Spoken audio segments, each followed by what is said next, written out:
जय माता जी, राम राम। आपका स्वागत है हमारी ब्लॉग चैनल में। Good morning. मैं अभी जा रहा हूँ काम पे और मेरा टिफिन भी हो गया है रेडी। और मनदीप और देवांशी अभी सो रहे हैं।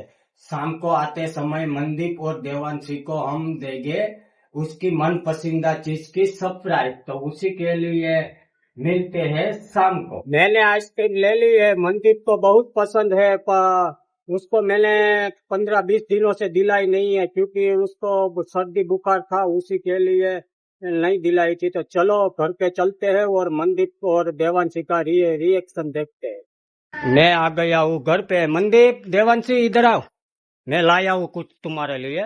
दोनों बैठ जाओ, नीचे नीचे बैठ जाओ। चलो, क्या है ये? क्या है मनदीप, क्या है? आइसक्रीम? मजा आई?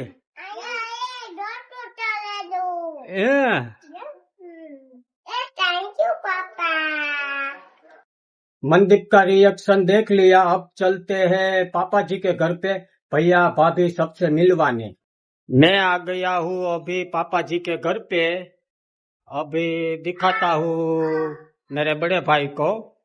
ये है मेरा बड़ा भाई, ये है मेरी भाभी और ये इनकी बच्ची भूमिका। भैया गया है बाहर, मम्मी पापा गए हैं गांव में शादी में। आज के लिए इतना ही। हमारा वीडियो ये अच्छा लगा हो तो लाइक करें, शेयर करें और सब्सक्राइब करना ना भूले।